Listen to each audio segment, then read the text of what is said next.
মানে ফেইলিউর রেটটা কনস্ট্যান্ট, অথবা তার মেশিনটা ভালোর দিকে হচ্ছে, সে ঘন্টায় 50টা হওয়ার কথা এখন ঘন্টায় 10টা করে হচ্ছে। এটা হচ্ছে ডিক্রিজিং। সো প্যাটার্ন হয় তিন ধরনের, একটা হচ্ছে ইনক্রিজিং, ডিক্রিজিং, আর একটা হচ্ছে কনস্ট্যান্ট। তো স্লাইড নাম্বার 18-19 একটু ভালো করে তুমি পড়বা ডিটেলসে। এরপরে পড়বো হচ্ছে স্লাইড নাম্বার 22, যেটা হচ্ছে fault free analysis. Fault free অ্যানালাইসিসটা কখন করা হয়? যে মেশিন একটা সুইং লাইনে ধরো 5টা চেইন স্টিচ আছে, মেশিন আছে, তো এরকম পুরো রুমের মধ্যে ধরো 50টা রুম মেশিন আছে। এই 50টা মেশিনের মধ্যে 5টা মেশিন ফ্রিকোয়েন্টলি এরকম খারাপ হচ্ছে, প্রতিদিন খারাপ হচ্ছে। তো প্রোডাকশনে হ্যাম্পার হচ্ছে, কেন হচ্ছে? এই কেন বের করার জন্যই আসলে ফল্ট অ্যানালাইসিস হয়। আচ্ছা, আমি দুঃখিত, আমার ভয়েসটা একটু খারাপ, ঠান্ডা লেগেছে। তোমরা যদি কোনো কিছু বুঝতে অসুবিধা হয় সেকেন্ড টাইম জিজ্ঞেস করবো, ম্যাডাম ওই জিনিসটা স্পষ্ট করে আমি বুঝতে পারিনি, আমি আবারও বোঝানোর চেষ্টা করবো। যেটা হচ্ছে ফল্ট অ্যানালাইসিস, এই জন্য করা হয় যে একটা মেশিন কেন খারাপ হচ্ছে। হয়তো বারবার সুতা ছিঁড়ছে, টেনশনের সমস্যা হতে পারে, ববিন কেসের সমস্যা। সমস্যা কেন হয়েছে ববিন কেসে? রেগুলার মেনটেনেন্স করা হয়নি, বয়েল করা হয়নি, হ্যাঁ, স্ক্রু স্ক্রু টাইট দেওয়া হয়নি, যে কারণে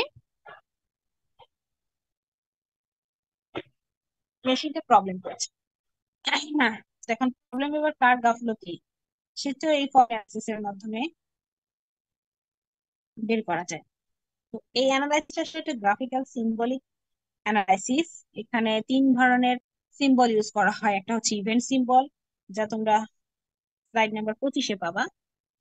event symbol, gate symbol, transfer symbol.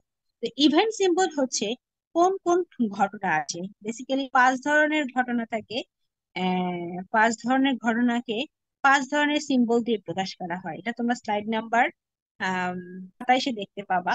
এবং আমি একটু অ্যালার্ট করছি আমার স্টুডেন্টদেরকে, এই সিম্বল গুলো তোমাদেরকে খাতায় ড্র করতে হবে। এবং এখানে যে হাতগুলো আছে, হ্যাঁ, যেমন এক্সটার্নাল ইভেন্ট, এটা একটা পঞ্চভুজ আকৃতি। এক্সটার্নাল ইভেন্ট গুলো, এর হাতটা কোথা থেকে বের হয়েছে। তারপর ইন্টারমিডিয়েট ইভেন্ট, এখানে কয়টা হাত বের হয়েছে, কোন জায়গা থেকে বের হয়েছে, এটা একটু বুঝে শুনে দিতে হবে। তারপরে হ্যাঁ, সিম্বলিক ইভেন্টের আরেকটা হচ্ছে গেট সিম্বল। এই গেট সিম্বল গুলো দেখো, এবং অ্যান্ড গেট দুটো একই রকম, অনেকে ড্র করে ফেলে, দুটো কিন্তু এক না, একটা চোখা একটা হচ্ছে গোল আকার। তো এগুলো একটু মাথায় রাখতে হবে। তারপর ইনহেবিট গেট, যেটা এটার একটা হাত কোথা থেকে আসছে, বাহু সংযোগ না বাহুর মাঝখান থেকে, এই জিনিসগুলো মাথায় রাখতে হবে। তারপর exclusive or gate and exclusive and gate, এই দুটো ড্রয়িং কিন্তু ডিফারেন্ট, এগুলো মাথায় রাখতে হবে। তারপরে ট্রান্সফার সিম্বলের মধ্যে দুটোই ট্রান্সফার সিম্বল, একটা হচ্ছে transfer in, transfer out. Transfer ইনে হচ্ছে দুটো বাহু সংযোগের মধ্যে থেকে বাহু বের হয় একটা, ট্রান্সফার আউটে হচ্ছে একটা বাহুর মিডল থেকে একটা বাহু বের হয়েছে।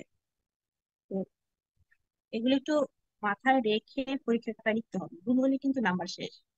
এগুলা আগের বার যখন আমি খাতা দেখেছি স্টুডেন্টরা অহরহ ভুল করেছে, মানে পড়ার জন্য পড়ে গেছে, সিম্বল গুলো হয়তো মনে করছে এ তো ইজি পারবো, ওভাবে খেয়াল করে নাই, প্র্যাকটিস করে নাই, খাতা যে ভুল হয়ে গেছে।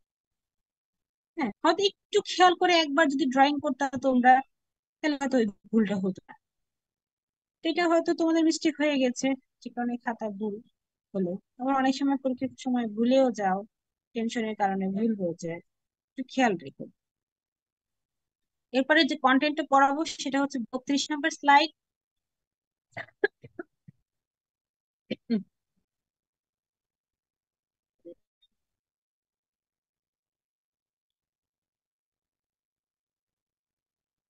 সরি, 32 নম্বর স্লাইড হচ্ছে ফল্ট অ্যানালাইসিসের স্টেপ। কয়টা স্টেপে ফল্ট রেট অ্যানালাইসিস করা হয়? বেসিক্যালি 5টা স্টেপ অ্যানালাইসিস করা হয়। প্রথমে কি কি ইভেন্ট আছে বেসিক, সেগুলোকে আইডেন্টিফাই করতে হবে। তারপরে সেই বেসিক ইভেন্ট গুলো আন্ডারস্ট্যান্ড করার ট্রাই করতে হবে, যে প্রবলেম কোথায় রে বাবা।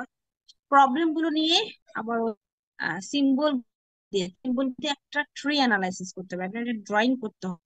সেই ড্রয়িংটাকে ইভালুয়েট করতে হবে যে ইট ইস ওকে অর নট। কারণ ইভালুয়েশন থেকে একটা রেজাল্ট বের হবে, সেই রেজাল্টটাকে কনস্ট্যান্ট রাখতে হবে। এটা হচ্ছে কন্ট্রোল করতে হবে। হ্যাঁ, এই 5টা স্টেপের মাধ্যমে ফর টু অ্যানালাইসিস হয়। এখানে ডিটেলস অনেক কিছুই লেখা আছে, সবটাই পড়ে নিবে যতগুলো স্লাইড আছে, এবং দিস ইজ এনাফ। পরীক্ষাতে পুরোটুকু লিখতে পারলে ভালোই নাম্বার পাবে। এরপরে কন্টেন্ট হচ্ছে রিলিয়েবিলিটি টেস্টিং, 38 নম্বর স্লাইড। এখন রিলিয়েবিলিটি বলতে কি বোঝায়? যেমন একটা মেশিন কতদিন যাবত আমাকে একদম ফ্রেশ অবস্থায় ভালো অবস্থায় সার্ভিস করবে, আমার কোনো মেইনটেনেন্সের দরকার নেই, এটা হচ্ছে রিলিয়েবিলিটি টেস্ট।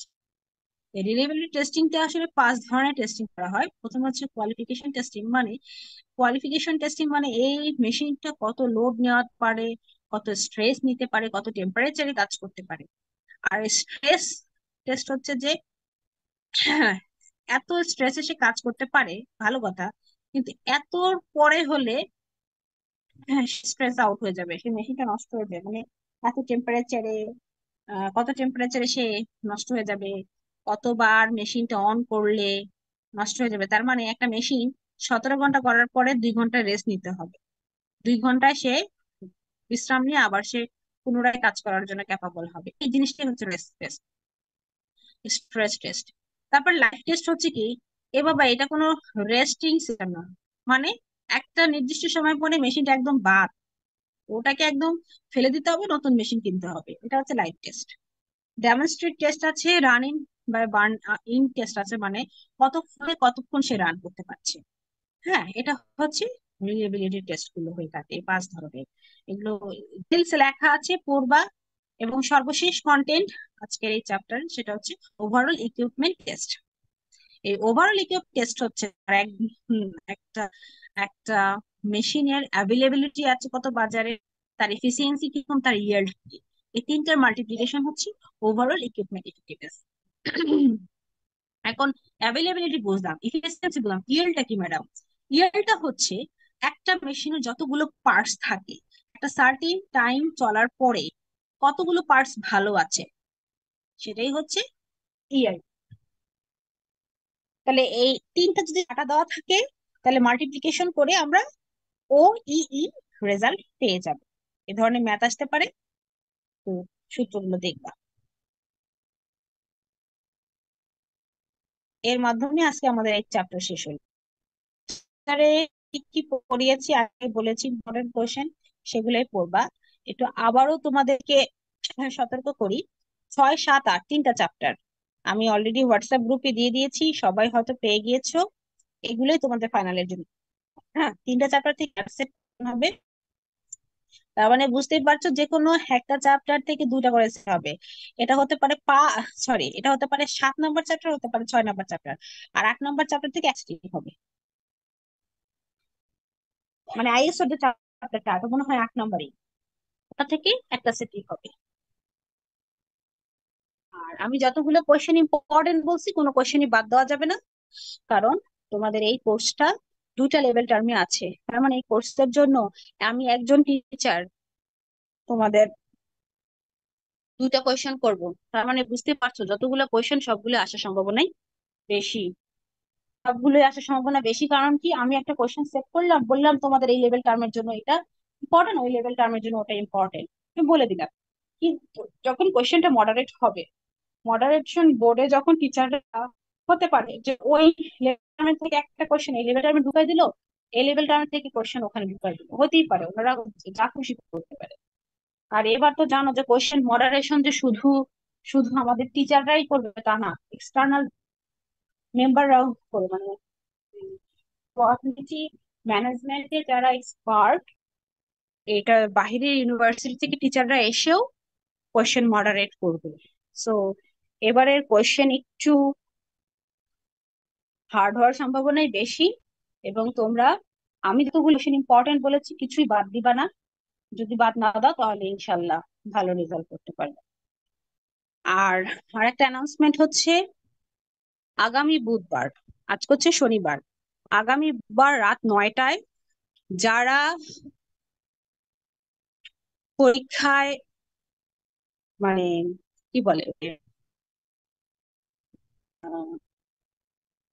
সাবমিট করতে পারো নাই, অনলাইন পরীক্ষা দিয়েছি, এবং যারা পরীক্ষা দিতে পারো নাই তারা ভাইবা দিতে পারবা। ভাইবার সিলেবাস হচ্ছে চ্যাপ্টার 6, মানে রিলিয়েবিলিটি চ্যাপ্টারটা পুরাটা। এর উপরে আমি আমি আগামী বুধবার 9টা সাইবার নিব, নেওয়ার পরে মার্কস দিব।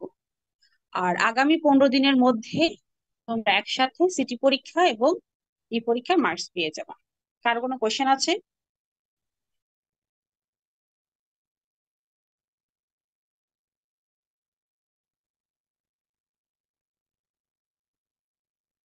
ঠিক আছে, সবাই ভালো থাকবে, আল্লাহ হাফেজ।